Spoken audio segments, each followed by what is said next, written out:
സംവിധായകൻ രഞ്ജിത്തിനെതിരെ ലൈംഗികാരോപണം ഉന്നയിച്ച കോഴിക്കോട് സ്വദേശിയായ യുവാവ് കൂടുതൽ വെളിപ്പെടുത്തലുകളുമായി രംഗത്ത്. ബാംഗ്ലൂരിൽ വെച്ച് രഞ്ജിത്ത് പീഡനത്തിന് ഇരയാക്കിയെന്ന് പറഞ്ഞ യുവാവ് അദ്ദേഹം തന്നെ വിവസ്ത്രനാക്കിയ ശേഷം ചിത്രങ്ങൾ എടുത്ത് നടി രേവതിക്ക് അയച്ചുവെന്നാണ് ആരോപിക്കുന്നത്. താൻ റൂമിലെത്തിയപ്പോൾ രഞ്ജിത്ത് നടിയുമായി സംസാരിച്ചുകൊണ്ടിരിക്കുകയായിരുന്നെന്നും തന്റെ ഫോട്ടോ എടുത്തിട്ട് ആർക്കാണ് അയക്കുന്നതെന്ന് ചോദിച്ചപ്പോൾ നടി രേവതിക്ക് നിന്നെ ഇഷ്ടമായി എന്നും പറഞ്ഞെന്ന് യുവാവ് പറഞ്ഞു. രഞ്ജിത്ത് മദ്യം കുടിപ്പിച്ച് തന്നെ പീഡനത്തിന് ഇരയാക്കിയെന്ന് കാണിച്ച് DGPക്ക് പരാതി നൽകിയിരിക്കുകയാണ് യുവാവ്. സംവിധായകൻ രഞ്ജിത്ത് അദ്ദേഹത്തിന്റെ റൂമിൽ ചെന്ന് എന്നോട് നഗ്നനായി നിൽക്കാൻ പറഞ്ഞ സമയത്ത് അദ്ദേഹം ഒരു രേവതിയുമായി സംസാരിച്ചുകൊണ്ട് നിൽക്കുകയായിരുന്നു.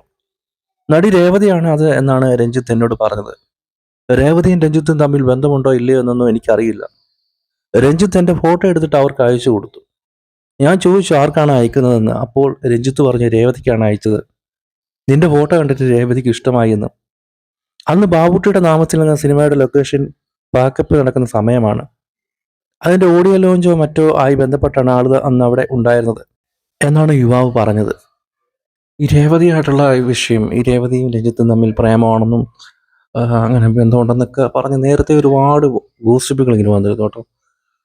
അതിനെയൊക്കെ ശരിവെക്കുന്ന ഒരു വാർത്തയാണ് ഇപ്പോൾ വരുന്നത്. രേവതിയും രഞ്ജിത്തും തമ്മിൽ എന്തോ പരിപാടികളൊക്കെ ഉണ്ടെന്ന് പറഞ്ഞ് ഒരുപാട് ഇങ്ങനെ വന്നിട്ടുണ്ട്. പഴയ ഗോസിപ്പ് ന്യൂസുകളൊക്കെ എടുത്ത് നോക്കിയാൽ അറിയാം. അപ്പോൾ എനിക്ക് ഇത്രയേ പറയാനുള്ളൂ. ടാറ്റ.